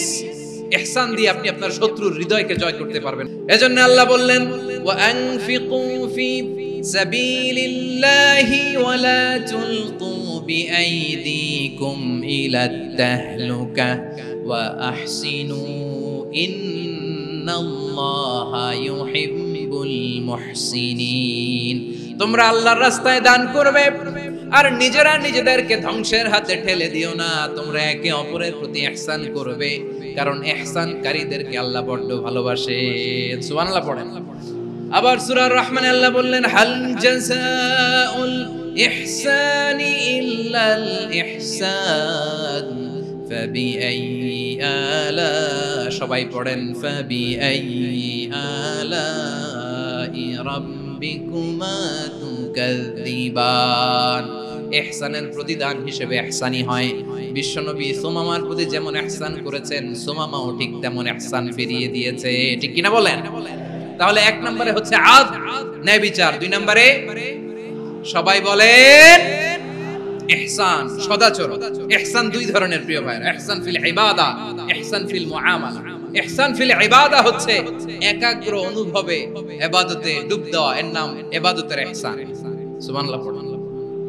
বিশ্বনবী বলেন, ইহসান মানে কি জানো নাকি? হাদিসে জিবরিলে সাইয়েদনা জিবরিল আলাইহিস সালাম বিশ্বনবীকে বললেন, আখবিরনি আনিল ইহসান। নবী আমাদেরকে বলেন ইহসান মানে কি? বিশ্বনবী বললেন, আনতা আবুদাল্লাহা কাআন্নাকা তারাহু ফাইন লাম তাকুন তারাহু ফাইন্নাহু ইয়ারাক। ইহসান মানে হলো এমন ভাবে তুমি আল্লাহর সামনে নিজেকে উজাড় করে ইবাদত করবে, তুমি ভাববে তুমি আল্লাহকে দেখতে পাচ্ছ, আর এটা যদি ভাবা তোমার জন্য কঠিন হয়ে যায়, অন্তত এতটুকু তুমি ভাববা যে আল্লাহ তোমাকে দেখতে পাচ্ছেন। ঠিক কিনা বলেন? ও আমার বীর চট্টলার ভাইয়েরা, কেউ যেটা দেখে না সেটা দেখে কে? এই বিশ্বাস হৃদয়ের মধ্যে আছে? নামাজে যখন দাঁড়ান এই ফিলিংসটা আনা যাবে? এসা পর্যন্ত যে আমরা হায়াত পাবো কোনো গ্যারান্টি আছে? সবাই আওয়াজ করে বলেন, গ্যারান্টি আছে? গ্যারান্টি নাই। এজন্য বিষ্ণু ইসলাম বলেছেন, এমন ভাবে নামাজে দাঁড়াও, ইবাদত করো, মনে করো হতে পারে এটাই আমার জীবনের শেষ নামাজ। Perform the salah as if this is your last and final prayer. এমন ভাবে সালাতে দাঁড়াও, ভাবো হতে পারে এটাই তোমার জীবনের শেষ নামাজ। এমন ভাবে নামাজে দাঁড়াও, ভাবো এটাই শেষ নামাজ। তাহলে নামাজে একাগ্রতা বাড়ায় দিবে কে? ফলে ইবাদতের ইহসান আমাদের অর্জিত হবে। আর মুআমালাতে ইহসান হলো, বিশ্বনবী বলেন, ইন্নাল্লাহা তাবারাকা ওয়া তাআলা কাতাবাল ইহসানা আলা কুল্লি শাই, ফাইদা কাতালতুম ফাআহসিনুল কিতলা ওয়া ইযা যাবাহতুম ফাআহসিনুয যাবহা ওয়ালিয়ুহিদ্দা আহাদুকুম শাফরাতাহু ওয়ালিয়ুরিহ যাবিহাতাহু। ইহসান দুই ধরনের, আওয়াজ করে বলতে হবে কয় ধরনের? একটা হচ্ছে ইহসান ফিল ইবাদা, ইবাদতে ইহসান। ইবাদতে ইহসান কি? একাগ্র অনুভব দিয়ে ইবাদত করা, মন প্রাণ দিয়ে ইবাদত করা। আর মুআমালাতে ইহসান কি? সব কাজে, দৈনন্দিন কাজে, কর্মে, সামাজিক অ্যাক্টিভিটিতে কোমলতা প্রদর্শন করা, অনুগ্রহের সাথে সবকিছু করা। আল্লাহ তাআলা ইন্নাল্লাহা তাবারাকা ওয়া তাআলা কাতাবাল ইহসানা আলা কুল্লি শাই, তিনি সবকিছুর ব্যাপারে ইহসানকে আবশ্যক করেছেন। সবকিছু, মুমিনের সব কাজে ইহসানের পরশ থাকবে। ওয়া ইযা কাতালতুম ফাহসিনুল কিতলা, বিষ্ণুই বলেন তুমি যখন কাউকে হত্যা করো ইহসানের সাথে করো। সুবহানাল্লাহ পড়বেন না? যখন হত্যা করো তখনও ইহসানের সাথে। আচ্ছা, হত্যা করবো আবার ইহসান আসবে কোথা থেকে? তোরে তো মেরেই ফেলবো আমি। আল্লাহ, ও ভাই একজন খুন করেছে, খুনি, রাষ্ট্রীয় আইনে তার শাস্তি হয়েছে ডেথ পেনাল্টি, মৃত্যুদণ্ড। এখন মৃত্যুদণ্ড দেখে আপনি যেমনি মন চায় তেমনি মারবেন লোকটারে? ওর নাক কেটে ফেলতে পারবেন? ওর কান কাটতে পারবেন? ওর চোখ উপড়ে ফেলতে পারবেন আপনি? যেমন মন চায় তার অঙ্গহানি করা যাবে না। ইহসানের সাথে তাকে হত্যা করো। সুবহানাল্লাহ, this is Islam, this is the true essence of Islam. ওয়া ইযা যাবাহতুম ফাহসিনু যাবহা, যখন জবাই করবে তখনও ইহসানের সাথে জবাই করবে। করব জবাই, ওইখানেও নাকি ইহসান। আচ্ছা, কুরবানির দিন আমরা পশুগুলোরে কি করি বলেন? সবাই আওয়াজ করে জবাই। জবাই মানে তো এটার মেরেই ফেলতেছি, একটু পরে তো টুকরো টুকরো করে গোশতগুলো খাবো, এটা তো খাবো, এটা তো মেরেই ফেলবে। বিষ্ণু বলে না, জবাইয়ের মধ্যেও, মুমিনের জবের ভেতরেও ইহসানের পরশ থাকা চাই। যখন জবাই করবে প্রাণীটাকে হাত পা টাইট করে বেঁধে নাও, ছুরিটাকে শার্পেন করে নাও, ধারালো করে নাও, যাতে অল্প সময়ে জবাইটা হয়ে যায়, প্রাণীটা যাতে কম কষ্ট পায়। সুবহানাল্লাহ পড়েন। দিস ইজ কল্ড ইহসান। আল্লাহ তাআলা যেমনি আদলের আদেশ করেছেন, ন্যায় বিচার, জাস্টিস এনশিওর করতে বলেছেন, সমাজে ইহসানের ব্যবহার, ইহসানের অনুশীলন তিনি করতে বলেছেন। এজন্য মুমিনের প্রতিটি কাজে, আমার চট্টগ্রামের ভাইরা আমার দিকে তাকান, খেয়াল করে শুনুন, মুমিন জীবনের প্রতিটি কাজে ইহসানের পরশ থাকা চাই। আমরা যেন আমাদের পরিবারের প্রতি ইহসান করি, আমরা যেন আমাদের কর্মচারীদের প্রতি ইহসান করি, আমরা যেন আমাদের কলিগদের প্রতি ইহসান করি, আমরা যেন আমাদের ভাইদের প্রতি ইহসান করি। মুমিন জীবনের প্রতি কাজে ইহসানের পরশ থাকার দরকার আছে না নাই? কথা বুঝতে পেরেছেন? তাহলে আল্লাহ তাআলার তিনটা আদেশ ছিল, কয়টা গেল? প্রথমে কি ছিল? আদল। দুই নম্বরে, তিন নম্বরে রব্বুল আলামিন বললেন ওয়া ইতাইদিল কুরবা, নিকটাত্মীয়দেরকে দান করো। নিকট আত্মীয়দেরকে দাও, যারা তোমাদের ব্লাড কানেকশনের আত্মীয় তাদেরকে তোমরা দাও। এখানে জেনারেলি বললেন দাও, কি দিব সেটা তিনি এখানে বলেন নাই, সেটা তিনি সূরাতুল ইসরার মধ্যে বলেছেন। আল্লাহ বলেন ওয়া আতিদাল কুরবা হাক্কাহ, নিকট আত্মীয়দেরকে তাদের অধিকার, তাদের প্রাপ্য তোমরা বুঝিয়ে দাও। দেখেন, একটা শান্তির সমাজ, একটা সমৃদ্ধ সমাজ, একটা মানবিক সমাজ গঠনের জন্য আল্লাহ তাআলা বেশি না, মাত্র তিনটা অর্ডার, তিনটা ভার্ডিক্ট তিনি জারি করেছেন। এক নাম্বার সুশাসন, ন্যায় বিচার। দুই নাম্বার ইহসান। তিন নাম্বার নিকটাত্মীয়, যারা কাছে, তোমার ভেরি ক্লোজ রিলেশনশিপে আছে, তাদেরকে দাও। দাও, দিলে বাড়িয়ে দেয় কে? অনেকে দিতে চায় না, কৃপণতা করে। দিলে বাড়ায় দেয় কে? ও মিয়া, মদিনার মধ্যে সবচাইতে গরিব সাহাবী ছিল বেলাল রাদিয়াল্লাহু তাআলা আনহু। ওনার এন্টায়ার অ্যাসেট, সম্পদের পরিমাণ কতদূর জানেন? একটা লুঙ্গি। বেলাল রাদিয়াল্লাহু তাআলা আনহু, ওনার টোটাল ওয়েলথের এস্টিমেশন হচ্ছে মাত্র একটা লুঙ্গি। একটা লুঙ্গি, টোটাল ওয়েলথ এস্টিমেশন, টোটাল সম্পদের পরিমাণ বেলাল রাদিয়াল্লাহু তাআলা আনহুর কি ছিল? ওই বেলাল রাদিয়াল্লাহু তাআলা আনহুকে বিষ্ণু ইসলাম বলেছেন, আনফিক ইয়া বেলাল, ও বেলাল তুমিও দাও। ওয়ালা তাখশা মিন যিল আরশি ইখলালা, আরশের অধিপতির তো কোনো ঘাটতি নাই, তুমি দিলে ওই আল্লাহ তোমারে বাড়ায় দিবে। এজন্য আমার প্রিয় ভাইয়েরা, দিলে কমে না, দিলে বাড়ে। অনেকে ধরে রাখে, নতুন কিছু নিতে পারে না, হাত দিয়ে যেটা ধরে রেখেছেন এটা দিয়ে দেন, বড় একটা ধরার সুযোগ পাবেন। জোরে বলেন ঠিক কি না? রব্বুল আলামিন বললেন ৩ নাম্বার আদেশ হলো তোমাদের প্রতি সমাজটারে কেমন করে মানবিক সমাজ, সুন্দর সমাজ গড়বা। ৩ নাম্বার আদেশ হলো ওয়াআতিদাল কুরবা হাক্কা, নিকটাত্মীয়দেরকে তাদের প্রাপ্য বুঝিয়ে দাও। এই নিকটাত্মীয়দেরকে তাদের অধিকার বুঝিয়ে দেওয়া, প্রাপ্য বুঝিয়ে দেওয়াতে আমাদের গাফলতি আছে না নাই? অনেকে দেখবেন অনেক আল্লাহওয়ালা, তাহাজ্জুদ গুজার, সেজদা দিতে দিতে কপালে কালো দাগ ফেলে দিছে, সে তার বোনের হকটা আদায় করে নাই, আছে না নাই? অনেক বড় হাজী সাহেব, বিশাল লম্বা দাড়ি, ছেলেরে সব দিয়ে দিছে, মেয়েরে কিছু দেয় নাই, মেয়ের হক আদায় করে নাই, আছে না নাই? এই হাজী সাহেবেরা, এই আল্লাহওয়ালারা কিয়ামতের ময়দানে আটকে যাবে।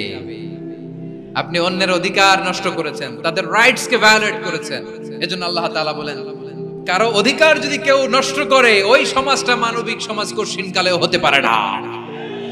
এজন্য ৩ নম্বর আল্লাহ বললেন ওয়া ইতা ইদিল কুরবা, নিকটাত্মীয়দেরকে দাও। কি দিবা? তাদের অধিকার দিয়ে দাও।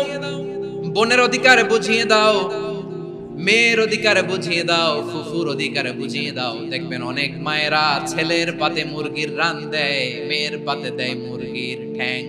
তো মেয়ের কি মুরগির রান খেতে মনে চায় না? মনে চায় না? এমনটা করা যাবে না। নিকটাত্মীয়দেরকে অধিকার দিয়ে দাও, নিকটাত্মীয়ের সাথে সুসম্পর্ক রাখো। আদেশটা কার? এজন্য প্রিয় ভাইয়েরা, জীবনে যদি বারাকা অর্জন করতে চান, নিকটাত্মীয়দের সাথে সুসম্পর্ক রাখতে হবে, তাদের জন্য উপহার পাঠাতে হবে। বিশ্বনবী বলেন, লা ইয়াদখুলুল জান্নাতা কাতে, যে ব্যক্তি আত্মীয়তার সম্পর্ককে ছিন্ন করে দেয়, সে কঠিন কালেও আল্লাহর জান্নাতে ঢুকবে না। আপনি কি এটারে সহজ হাদিস মনে করছেন? এটা সহজ কথা। আপনি ভাবছেন আপনার নামাজ আপনারে বাঁচাতে পারবে, আপনার রোজা বাঁচাতে পারবে, আপনার তাহাজ্জুদ আপনারে বাঁচাতে পারবে? অধিকার নষ্ট করলে কিছুই আপনারে বাঁচাতে পারবে না। এজন্য নিকট আত্মীয়দেরকে দিতে হবে বেশি বেশি। বিশ্বনবী বলেন, ইন্নাস সাদাকাতা আলাল মিসকিনি সাদাকা ওয়া আলা যির রাহিমি ইসনাতান সাদাকাতুন ওয়া সালা। মিসকিনরে দান করলে শুধু দানের সওয়াব হয়, নিকট আত্মীয়কে দান করলে দুইটার সওয়াব হয়, সাদাকার সওয়াব হয়, আবার আত্মীয়তার বন্ধন অটুট রাখার সওয়াব হয়ে যায়।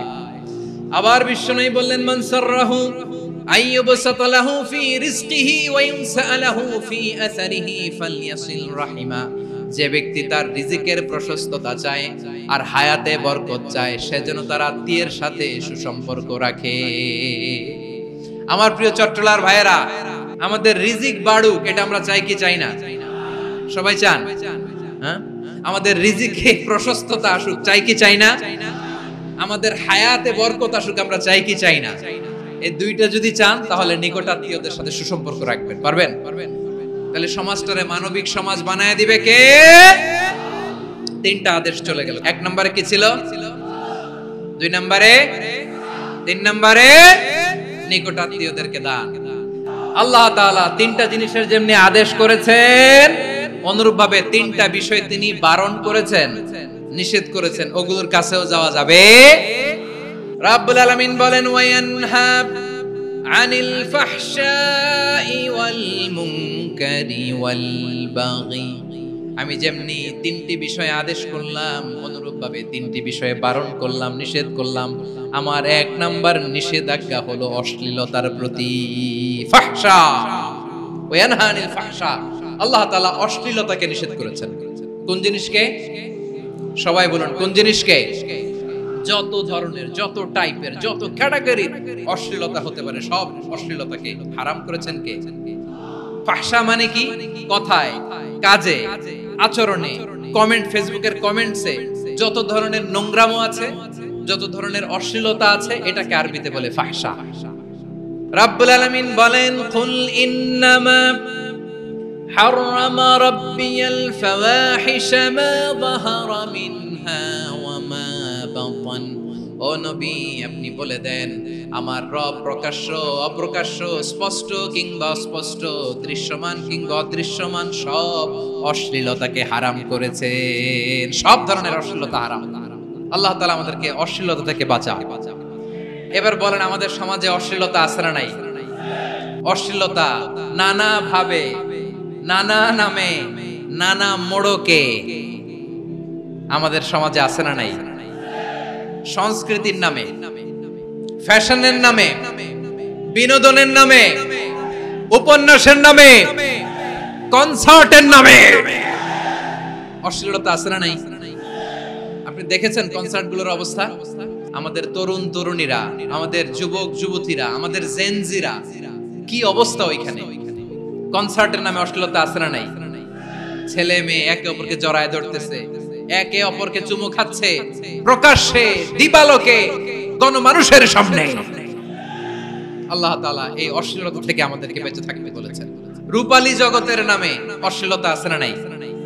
এই টার্মটা আপনারা জানেন না? রূপালী জগৎ কি জগৎ? আসলে কি রূপালী জগৎ না অন্ধকার জগৎ? আমার বোনেরা, আপনাদেরকে যে কি বলে তারা বুঝায়, রূপালী জগৎ শুনেই আপনি ভরকে যাবেন না। রূপালী জগতে যে নারী যত বেশি উলঙ্গ, সে নাকি তত বেশি সাহসী। জানেন? বলে এটা একটা সাহসী নারী, খুব সাহসী পদক্ষেপ তার।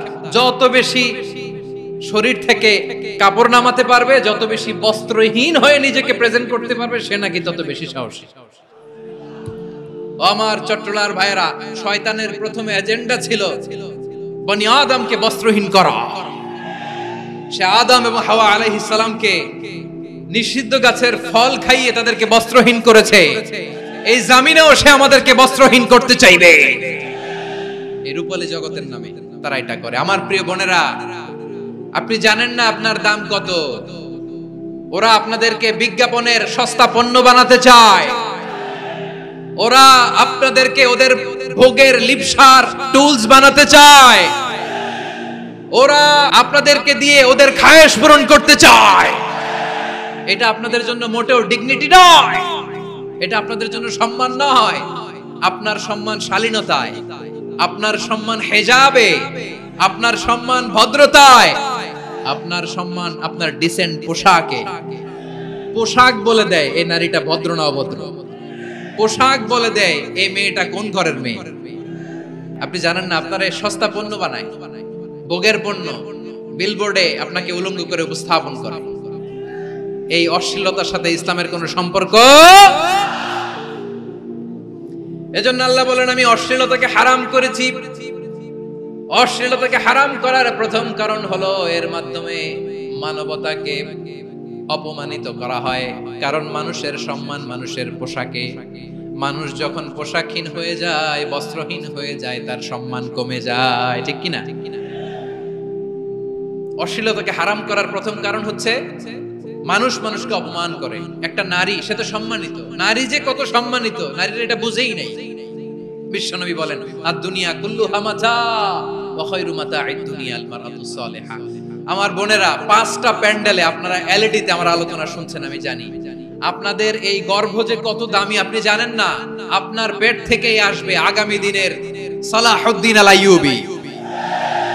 আপনার পেট থেকেই আসবে অনাগত দিনের ইমাম মাহদী আল মুনতাযর। আপনার পেট থেকেই আসবে অনাগত দিনের ফয়সাল, ওয়াসিম, মুগ্ধ, আবু সাইদের মতো বীর যোদ্ধা। আমার প্রিয় বোনেরা, আমার প্রিয় বোনেরা, বিশ্বনবীর কথার ওজন খেয়াল করেন। আদ-দুনিয়া কুল্লুহা মাতা ওয়া খায়রু মাতা'আদ দুনিয়া আল মারআতুস সালিহা। দুনিয়ার সবকিছুই অ্যাসেট, এর মধ্যে সবচেয়ে দামি অ্যাসেট নেককার নারী। আপনার গর্ভ যে কত দামি আপনি জানেন না। নিজের সময়টাকে কাজে লাগান, কোরআন পড়েন, সুন্নাহ পড়েন। আপনার অনেক দায়িত্ব ঘরে। You are the MD of your family. একটা family it's a very big institution. পরিবার একটা অনেক বড় প্রতিষ্ঠান। And you are the MD of your institution. আপনি এই পরিবারের MD, managing director of your family. এখানে আপনার কত দায়িত্ব। আপনি ছেলে মেয়েদেরকে তারবিয়া করবেন, আপনি আপনার স্বামীর জন্য ঘরটারে জান্নাতের নীর বানাবেন, আপনার জন্য জান্নাতের ডুপ্লেক্স বাড়ি ওইখানে তৈরি করে রাখবে কে? আপনি যে কত দামি আপনি জানেন না। নারীদেরকে আল্লাহ বানিয়েছেন উচ্চতর করে, নিম্নতর নয়। নারীদেরকে ছোট্ট জিনিস দিলে এটারে বড় করে দেয়। নারীদেরকে ভ্রূণ দিলে, শুক্রাণু দিলে নারী এটারে বাচ্চা হিসেবে উপহার দেয়, ঠিক কিনা? বিয়ের মাধ্যমে স্বামী যখন তার শুক্রাণু তার স্ত্রীকে উপহার দেয়, স্ত্রী রিটার্নে কি উপহার দেয়? ফুল ফর্ম বেবি, মানব সন্তান। দেখছেন, আপনি দিলেন একটু, উনি দিছে বিশাল। আপনি যদি নারীকে বাজার এনে দেন, নারী এটাকে সুস্বাদু খাবারে রূপান্তর করে দেয়। আপনি তাকে একটা মুচকি হাসি দিয়ে দেন, সে তার কলিজা দিয়ে দেয়। কিন্তু যদি আপনি তার মনে কষ্ট দেন, সে আপনার জীবনকে জাহান্নাম বানায়া দেয়। নারীর মন বুঝতে পারলে নেয়ামত, বুঝতে না পারলে কিয়ামত। আমার প্রিয় বোনেরা, আপনি যে কত দামি আপনি জানেন না। অনেক দামি আপনি। আপনাদেরকে যেন ভোগের সস্তা পণ্য বানাতে না পারে, আপনাদেরকে সচেতন থাকতে হবে। তাহলে কেন আল্লাহ তাআলা এই ফাহশা অশ্লীলতাকে হারাম করলেন? 1 নাম্বার, এতে হিউম্যান ডিগনিটি কমে। 2 নাম্বার, এতে মানুষের অধিকার নষ্ট হয়। আপনি বিয়ে করেছেন, এরে পরকিয়া করেন, ওর সাথে এরকম আছে না নাই? স্ত্রীর অধিকার নষ্ট করেছেন। আপনি বিবাহ সম্পর্কে আবদ্ধ হয়েছেন তার সাথে, আপনি পরকিয়া করেন ওই ছেলের সাথে, আপনি আপনার হাজবেন্ডের সাথে বিট্রে করেছেন। এজন্য আল্লাহ অশ্লীলতাকে হারাম করেছেন। অশ্লীলতাকে হারাম করার আরেকটা কারণ হচ্ছে আল্লাহ তাআলা এই হিউম্যান জেনারেশনকে এটাকে প্রিজার্ভ করতে চায়। হিফজুন নাসল, এটা মাকাসিদুশ শরিয়ার অনেক গুরুত্বপূর্ণ একটা মাকাসিদ, অনেক গুরুত্বপূর্ণ। আপনার নাসল, আপনার জেনারেশনকে সংরক্ষণ করা। এই যে আসতেছে ফেব্রুয়ারি, কত ফেব্রুয়ারি জানো? এটা কি বিশ্ব ভালোবাসা দিবস? হ্যাঁ, কি দিবস? এই বিশ্ব ভালোবাসা দিবসের সাথে মুসলমানদের কোনো সম্পর্ক নাই। আমার প্রিয় ভাইরা, এই যে আপনি অবৈধ সম্পর্কে জড়ালেন, কেন আল্লাহ অশ্লীলতাকে হারাম করেছে দেখেন। বলতেছিলাম যে এটা আপনার নাসল, আপনার জেনারেশন, আপনার লিনিয়েজ, আপনার বংশকে প্রিজার্ভ করা। কে কার বাবা, কে কার মা, বাবা মা জানা, প্রজন্মকে প্রিজার্ভ করা, এটা ইসলাম ওয়াজিব করে দিয়েছে। এই যে অবৈধ সম্পর্কের কারণে, বিশ্ব বেহায়া দিবসের কারণে, এগুলোর আউটকাম, আউটপুট হিসেবে মাঝে মাঝে এই ঢাকা মেডিকেলের ডাস্টবিনে নবজাতকের বাচ্চার কান্নার আওয়াজ শুনতে পাওয়া যায়। চট্টগ্রাম মেডিকেলের ডাস্টবিনে নবজাতকের কান্না শুনতে পাওয়া যায়। বীর চট্টলার মুসলমানেরা বুঝতে পারলে আওয়াজ করে বলেন, এই যে চট্টগ্রাম মেডিকেলে যে নবজাতকটা পাওয়া গেল, ওর বাবাকে আমাকে বলেন, ওর মাকে, ও কোন ফ্যামিলির সন্তান কেউ জানে? আপনি হিউম্যান ডিগনিটিকে অপমান করেছেন না? আপনি তার ভবিষ্যৎকে অন্ধকার করেছেন না? আপনি তার লিনিয়েজকে প্রশ্নবিদ্ধ করে দিয়েছেন না? এই জন্য আল্লাহ তাআলা অশ্লীলতাকে আমাদের জন্য হারাম করে দিয়েছেন। পড়েন সুবহানাল্লাহ। এই জন্য রাব্বুল আলামিন বলেন, কুল ইন্নামা হারামা রাব্বিয়াল ফাওয়াহিশা মা যাহারা মিনহা ওয়া মা বাতান। প্রকাশ্য অপ্রকাশ্য সব অশ্লীলতাকে হারাম ঘোষণা করে দিয়েছে কে? আবার দুনিয়ার বুকে যারা অশ্লীলতার প্রসার করে তাদের জন্য শাস্তি মজুদ রেখেছে কে? রব্বুল আলামিন বলেন, ইন্নাল্লাযীনা ইউহিব্বুনা আন তাশিআল ফাহিশাতু ফিল্লাযীনা আমানু লাহুম আযাবুন আলীমুন ফিদ দুনিয়া ওয়াল আখিরাতি ওয়াল্লাহু ইয়া'লামু ওয়া আনতুম লা তা'লামুন। নিশ্চয়ই যারা বিশ্বাসীদের মাঝে অশ্লীলতার প্রচার প্রসার করতে চায় তাদের জন্য আমি মর্মন্তুদ শাস্তি প্রস্তুত করে রেখেছি। দুনিয়াতেও রেখেছি, আখিরাতেও রেখেছি। ঘোষণাটা কার? যারা এই নাটকের নামে, সিনেমার নামে, রূপালী জগতের নামে, মুভির নামে, ওটিটি প্ল্যাটফর্মের নামে আমার সমাজে অশ্লীলতা ছড়াতে চায়, তাদের জন্য কঠিন মর্মন্তুদ শাস্তি মজুদ রেখে দিয়েছে কে? ও আমার বোনেরা, এখনো আপনি জাগবেন না? এখনো আপনার চিন্তার দুয়ারে এখনো নাড়া পড়ে নাই। ওরা আপনাকে উলঙ্গ বানাতে চায়, ওরা আপনাকে আইটেম গার্ল বানাতে চায়। এজন্য ইসলাম অশ্লীলতাকে হারাম করেছে। হারাম। ইসলাম বলেছে যোজন যোজন দূরে থাকো, ওরা বলে না কাছে আসো, কাছে আসার গল্প, ক্লোজ আপ ওয়ান, কাছে আসার গল্প আছে না নাই? তাহলে অশ্লীলতার সাথে আমাদের কোনো সম্পর্ক? সবাই বলতে পারেননি, আওয়াজ করে বলুন, অশ্লীলতার সাথে আমাদের কোনো সম্পর্ক? আমরা এই সমস্ত ক্লোজ আপ ওয়ান, কাছে আসার গল্পের প্রোগ্রামে যাব? আমরা কোন ধরনের অশ্লীল কন্টেন্ট সোশ্যাল মিডিয়ায়, টিভিতে দেখব? কি যুগ যে আমরা কাটাচ্ছি আপনি কল্পনা করতে পারবেন না। পর্ন ইন্ডাস্ট্রি, নারী পুরুষের বস্ত্রহীন যুগল দৃশ্য, এটাকে দিয়ে ওরা কোটি ডলারের ইন্ডাস্ট্রি বানিয়েছে। পুরো মানব ইতিহাসে এরকম জঘন্য সময় মানব ইতিহাস পার করে নাই। পর্ন এটা ইন্ডাস্ট্রি হয়ে গেছে। আমাদের এই যুবকগুলো, জেনজি গুলো, ওদের চরিত্র বাঁচাবে কি করে? কেমন করে হেফাজত করবে ওদের এই মূল্যবান চরিত্র? আমার প্রিয় ভাইরা, এই অশ্লীলতার দ্য লেটেস্ট ভার্সন হচ্ছে LGBTQ, শরীফ থেকে শরীফা। শুনছেন আপনারা? দেখতে পুরুষ, আসলেই পুরুষ, সুস্থ একজন পুরুষ, 4 সন্তানের বাবা, বলে আমি মনে মনে নারী। দেখতে নারী, সুস্থ নারী, আসলেই সে দিব্যি একজন নারী, বলে আমি মনে মনে পুরুষ। সবচেয়ে ভয়ঙ্কর অশ্লীলতার সবচাইতে লেটেস্ট ভার্সন হচ্ছে এই ট্রান্সজেন্ডারিজম। সুস্থ পুরুষ তার বায়োলজিক্যাল গ্রোথকে হরমোন দিয়ে স্টপ করে দিয়ে সে সার্জারি করে নারী হতে চায়, সুস্থ নারী পুরুষ হতে চায়। পুরুষ পুরুষের প্রতি সেক্সুয়ালি আকর্ষণ বোধ করে। এটা লূত আলাইহিস সালামের কওমের মধ্যে ছিল। এটাকেও আল্লাহ কোরআনে ফাহিশা বলেছেন। ওয়ালুতান ইয ক্বালা লিকাওমিহি আতাতুনাল ফাহিশাতা মা সাবাকাকুম বিহা মিন আহাদিম মিনাল আলামিন।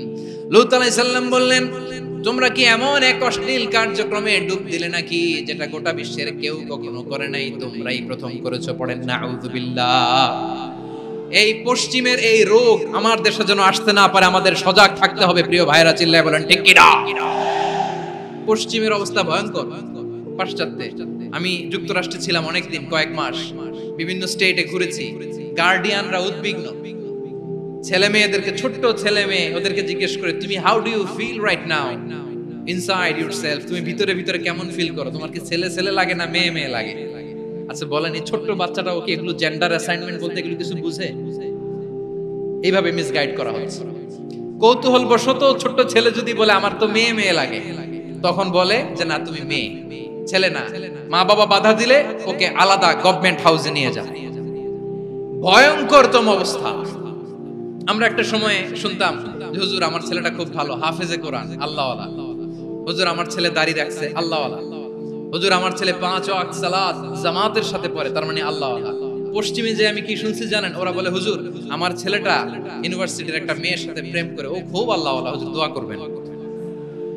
এর কারণ ওদের কাছে আল্লাহওয়ালার ক্রাইটেরিয়া হচ্ছে হুজুর আমার ছেলেটা আরেক ছেলেরে পছন্দ করে নাই, আমার মেয়েটা আরেক মেয়েকে ভালোবাসে নাই, এজন্য আমার ছেলেটা আল্লাহওয়ালা, হুজুর ওর জন্য একটু দোয়া করে দিয়েন। কি চ্যালেঞ্জ ওরা ফেস করতেছে। ওনার ছেলে যে আরেক ছেলেরে বিয়ে করবে না, এটাতেই উনি খুশি যে আলহামদুলিল্লাহ আমার ছেলেটা একটা মেয়েরে ভালোবাসে, আমার মেয়েটা একটা ছেলেরে ভালোবাসে, মানে এটা খুব আল্লাহওয়ালা। নাউজুবিল্লাহ পড়তে পারলেন না? এজন্য অশ্লীলতার সাথে আমাদের কোনো সম্পর্ক। রব্বুল আলামিন বলেন ওয়ায়ানহা আনিল ফাহশাই ওয়াল মুনকারি ওয়াল বাগি। 3টা জিনিসকে আমি নিষিদ্ধ করলাম। 1 নাম্বার হলো ফাহশা, অশ্লীলতা। 2 নম্বরে হলো মুনকার, সমস্ত মন্দ কাজ। মুনকার মানে হচ্ছে যত মন্দ কাজ, খারাপ কাজ, বাজে কাজ, এটার বলে মুনকার। এটার কি বলে? আপনারা পড়ছেন না তা'মুরুনা বিল মা'রুফি ওয়া তানহাউনা আনিল মুনকার। সৎ কাজের আদেশ, অসৎ কাজের নিষেধ। মুনকার, মুনকার হচ্ছে মানুষের স্বাভাবিক বিবেকবোধ যেটাকে খারাপ বলে, ওইটাই মুনকার। পৃথিবীর সব আসমানি গ্রন্থ যেটাকে খারাপ বলেছে, মানুষের স্বাভাবিক বিবেকবোধ যেটাকে খারাপ বলেছে, এগুলো সব মুনকার। যেমন ইফতিজিং, এটা কি ভালো না খারাপ? মজুদদারি, খাদ্যে ভেজাল দেওয়া, ওজনে কম দেওয়া, মাছে ফরমালিন মিশানো, চাঁদাবাজি, টেন্ডারবাজি, দখলবাজি, এগুলো আমাদের স্বাভাবিক বিবেকেই বলে এগুলো খারাপ, এগুলো হচ্ছে মুনকার। আল্লাহ তাআলা এই মুনকার থেকে আমাদেরকে বেঁচে থাকতে বলেন, আর শয়তান এই মুনকারের প্রতি আমাদেরকে উদ্বুদ্ধ করে। আল্লাহ তাআলা বললেন, ইয়া আইয়ুহাল্লাযীনা আমানু লা তাত্তাবিউ খুতুওয়াতিশ শাইতান ওয়া মান ইয়াত্তাবি' খুতুওয়াতিশ শাইতানি ফাইন্নাহু ইয়া'মুরু বিল ফাহশাই ওয়াল মুনকার। আল্লাহ বললেন, আমার গোলামেরা শোনো শোনো, ও আমার বিশ্বাসী বান্দারা খবরদার, তোমরা কশিন কালেও শয়তানের পদাঙ্ক অনুসরণ করবে না, কারণ শয়তান তোমাদেরকে অশ্লীলতা এবং মন্দ কাজের দিকে উদ্বুদ্ধ করে। আমাদের কাজ হচ্ছে শয়তান আমাদেরকে যেদিকে নিতে চায় আমরা তার উল্টা দিকে যাব। শয়তান এই মন্দ কাজকে আমাদের কাছে বিউটিফাই করে, চাকচিক্যময় করে আমাদের সামনে উপস্থাপন করে। এজন্য আল্লাহ বলেন, মুনকারকে থামাতে হবে, মুনকার প্রতিরোধ করতে হবে। মুনকার প্রতিরোধের দায়িত্ব শুধু আমাদের নাকি? শুধু আপনার খতিব সাহেবের, ইমাম সাহেবের, নাকি মুসলিম উম্মার সবার? আওয়াজ করে বলুন, মুনকার অসৎ কাজ প্রতিরোধের দায়িত্ব কার? রাব্বুল আলামিন বলেন, কুনতুম খায়রা উম্মাতিন উখরিজাত লিন-নাসি তা'মুরুনা বিল মা'রুফি ওয়া তানহাউনা আনিল মুনকার। তোমাদেরকে শ্রেষ্ঠ জাতি করে জমিনের মধ্যে আবির্ভূত করা হয়েছে, যাতে করে তোমরা জমিনের ভেতরে সৎ কাজের আদেশ করতে পারো আর অসৎ কাজের নিষেধ করতে পারো। উম্মাহ, কুনতুম খায়রা, তাহলে গোটা উম্মার দায়িত্ব, এটা বুঝতে পারছেন তো? আচ্ছা, আরো নিচে আসেন। এরপরে আল্লাহ বললেন, শুধু উম্মাহ না, এই জমিনের রাজত্ব আমি যাদের হাতে দেই, এই জমিনের মালিক আমি যাদেরকে বানিয়ে দেই, যাদেরকে আমি সরকারের দায়িত্ব দেই, তাদেরকেও মুনকার প্রতিরোধের দায়িত্ব দিয়েছে কে? আল্লাহ বলেন, যারা ক্ষমতার মসনদে বসেছে তাদেরকে 4 দফা কর্মসূচি আমি আল্লাহ দিলাম। আওয়াজ করে বলেন, কয় দফা? আল্লাহ বলেন, আল্লাযীনা ইম্মাক্কান্নাহুম ফিল আরদি আকামুস সালাতা ওয়া আতাউজ যাকাতা ওয়া আমারু বিল মা'রুফি ওয়া নাহাউ আনিল মুনকার ওয়া লিল্লাহি আকিবাতুল উমুর। যারা এই জমিনের উত্তরাধিকার হয়েছে তারা 4 দফা কর্মসূচি নিয়ে সামনে আগাবা। সালাত কায়েম করবা, যাকাত আদায় করবা, সৎ কাজের আদেশ দিবা, অসৎ কাজ থেকে মুনকার প্রতিরোধ করবা। আদেশটা কার? আমার প্রিয় চট্টলার ভাইরা, পুরো উম্মার দায়িত্ব মুনকার প্রতিরোধ করা, সরকার প্রধানের দায়িত্ব মুনকার প্রতিরোধ করা। এরপর আল্লাহ বলেন, প্রতিটা ফ্যামিলির যিনি প্রধান সিইও বাবা, প্রত্যেক বাবারও দায়িত্ব এই মুনকার প্রতিরোধ করা। আওয়াজ করে বলেন, ঠিক কি না? যেমনটি সাইয়েদনা লুকমান আলাইহিস সালাম ওনার কলিজার টুকরা সন্তানকে আদেশ করেছেন, ইয়া বুনাইয়া আকিমিস সালাতা ওয়া'মুর বিল মা'রুফি ওয়ানহা আনিল মুনকার। পড়েন সুবহানাল্লাহ। বাবা ছেলেকে সবক দিচ্ছে, লুকমান আলাইহিস সালাম ছেলেকে বলতেছে, ওরে আমার কলিজার টুকরা সন্তান, ওরে আমার বাছা, নামাজ কায়েম করবা, সৎ কাজের আদেশ দিবা, আর মুনকার প্রতিরোধ করবা, অসৎ কাজ, সমাজ থেকে খারাপ কাজকে ঝেঁটে বিদায় করে দিবা। তাহলে দেখেন, আমি স্টেপ বাই স্টেপ নামলাম। পুরা উম্মার দায়িত্ব, জমিনের উত্তরাধিকারী আল্লাহ যাদেরকে বানিয়েছেন সরকার, তাদের দায়িত্ব, প্রতিটি ফ্যামিলির প্রধানের দায়িত্ব। এরপরে বিশ্বনবী বলেন, সচেতন প্রতিটি মুসলিমের দায়িত্ব সমাজ থেকে মুনকারকে উৎখাত করা। বিশ্বনবী বলেছেন, মান রাআ মিনকুম মুনকারান ফালিয়ুগাইয়িরহু বিয়াদিহি ফাইন লাম ইয়াস্তাতি ফাবিলিসানিহি ওয়া ইন লাম ইয়াস্তাতি ফাবিকলবিহি ওয়া যালিকা আযআফুল ঈমান। সমাজে যে মুনকার দেখবে, খারাপ কাজ দেখবে, সে যেন হাত দিয়ে সেটাকে থামায়। আমার প্রিয় ভাইরা, না থামালে আমরাই ডুববো শেষমেশ। আমাদের বাঁচার জন্য হইলেও থামাইতে হবে। রব্বুল আলামিন বলেন, ওয়াত্তাকু ফিতনাতাল লা তুসিবান্নাল্লাযীনা যালামু মিনকুম খাসসা, ও আমার গোলামেরা ওই আযাবকে ভয় করো যে আযাব যখন আমি জমিনের বুকে পাঠাই শুধু জালেমদেরকেই মারি না, আলেমদেরকেও মারি। আযাব যখন আসে তখন শুধু জালিমই মরে না, আলেমও মরে। জানেন মুসা আলাইহিস সালামের পায়ে একবার লাল পিঁপড়া, তো উনি রেগে মেগে পাশি দেখে লাল পিঁপড়ার বাসা, পা দিয়ে ডলে মুছে সবগুলো পিঁপড়া মেরে ফেলছে। এই ঘটনাটা আল্লাহ ঘটিয়েছেন এজন্য মুসা আলাইহিস সালাম ছিলেন কালিমুল্লাহ, সরাসরি আল্লাহর সাথে কথা বলতেন। তিনি আল্লাহকে জিজ্ঞেস করেছিলেন, আল্লাহ তুমি যখন কোন জনপদে আযাব পাঠাও, শাস্তি দাও, ওখানকার শুধু জালেমরাই তো মরে না, ভালো মানুষগুলাও মরে, তো আযাব দিবা মুশরিকদের উপর দিবা, অবাধ্যদের উপর দিবা, ভালো মানুষগুলোরে মারো কেন? আল্লাহ বললেন, মুসা তোমার যে কামড় দিছিল পায়ের মধ্যে পিঁপড়া, কয়টা পিঁপড়া? একটা পিঁপড়া, তো সবগুলারে মারলা কেন? রেগে মেগে পুরো পিঁপড়ার বাসা ভেঙে মেসাকার করলা কেন? আমি যখন অ্যাকশনে যাই, আমি যখন শাস্তি দেই, তখন এত বাস বিচার করা হয় না, বাস বিচার করা যায় না। যখন অ্যাকশনে যাওয়া হয় ওইটা ডাইরেক্ট অ্যাকশন হয়ে যায়। চিল্লায় বলো ঠিক কি না? এজন্য আমাদের বাঁচার জন্য হলেও এই পাপ থামাতে হবে, এই শয়তানের অট্টহাসি থামাতে হবে, অন্যায় অপরাধ সমাজ থেকে আমাদের থামাতে হবে। কারণ আযাব আসলে ওরাও মরবে, আমরাও মরব। একটা জাহাজ 2 তলা, আপনি আছেন 2য় তলায়, নিচের তলার কিছু লোক জাহাজের তলা ছিদ্র করতে আরম্ভ করছে। কি ছিদ্র করতেছে? আচ্ছা জাহাজের তলা ছিদ্র করলে তলা দিয়ে কি ঢুকে? এখন আপনি যদি বলেন আমার কি, আমি তো 2 তলায়, আমি তো ভালো আছি, ওরা ছিদ্র করে ওরা মরবে, আসলে কি শুধু ওরা মরবে? তলা দিয়ে যখন পানি ঢুকবে, জাহাজ ঢুকলে আপনিও মরবেন। এজন্য নিজে মরার আগে ওই পাগলগুলোর নিচতলায় যে থামাতে হবে। চিল্লায় বলেন ঠিক কি না? এজন্য আল্লাহ বললেন মুনকার প্রতিরোধের দায়িত্ব সমাজের টপ টু বটম সবার। এজন্য মুনকার প্রতিরোধ করার দরকার আছে না নাই? সমাজে এই যে ইফটিজিং হয়, আপনার বোনের বয়সী একটা মেয়েকে কিছু বখাটে টিটকারি করে, এই বলে সেই বলে, নোংরা কথা বলে, রাস্তায় দেখেও আপনি পাশ দিয়ে না দেখার মতো চলে যান কেন? আপনি দাঁড়ান না কেন? আপনি দাঁড়ালেই তো থেমে যাবে, কারণ সত্যের যে শক্তি তার সামনে মিথ্যা মুখ থুবড়ে পড়ে। আপনার সামনে ও কিছুই না, নাথিং। আপনি দাঁড়ান, ওকে প্রশ্ন করেন যে আমার বোনকে তুমি ডিস্টার্ব করো কেন? আপনাকে দেখে আরো 5 জন দাঁড়াবে, 5 জনকে দেখে আরো 10 জন দাঁড়াবে। আমাদের নীরবতা আর আমাদের নিশ্চুপ থাকাই জালিমদেরকে আরো শক্তিশালী জালিম বানিয়েছে। এজন্য মুনকার প্রতিরোধের দায়িত্ব আমাদের সবার। টেন্ডারবাজি, চাঁদাবাজি, দুর্নীতি, অপরাধ, দখলদারিত্ব, মজুদদারি, এগুলো সবকিছু একসাথে প্রতিরোধ করতে হবে। ঠিক কিনা বলেন? একটা মানবিক সমাজ যদি চাই, প্রতিরোধ করতে হবে। প্রিয় ভাইয়েরা, আল্লাহর শপথ নিয়ে বলি, এই নাসিহাতগুলো সবার জন্য, সব দলের জন্য, সব মতের মানুষের জন্য।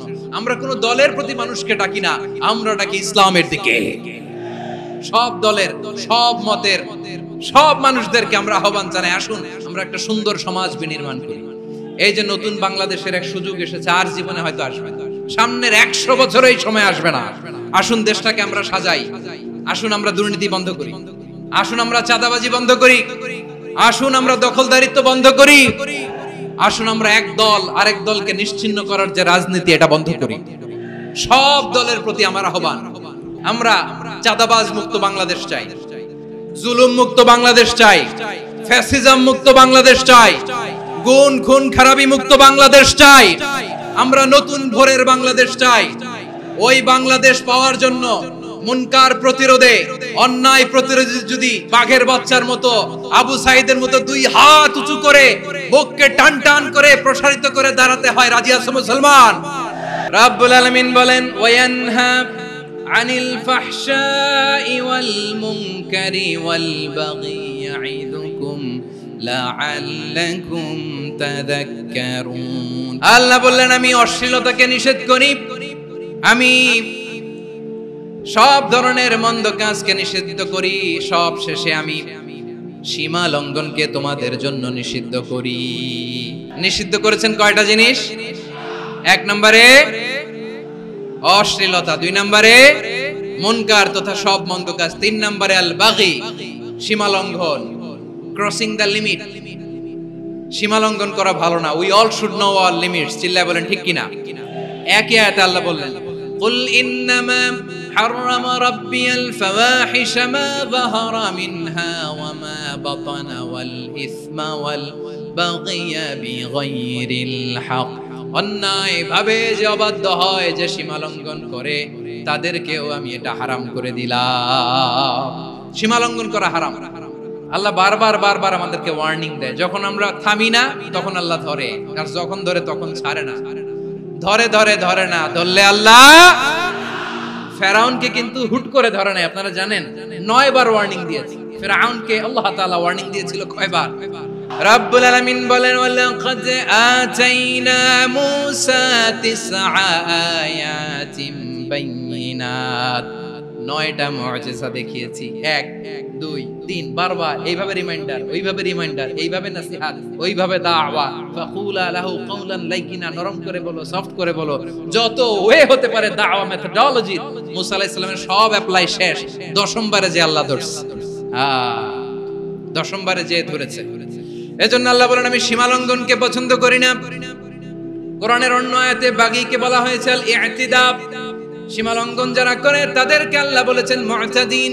ওয়াকাতিলু ফি সাবিলিল্লাহিল্লাযীনা ইউকাতিলুনাকুম ওয়া লা তা'তাদু ইন্নাল্লাহা লা ইউহিব্বুল মুতাদিন। আমি সীমা লঙ্ঘনকারীদেরকে কোশ্চিনকালেও পছন্দ করি না।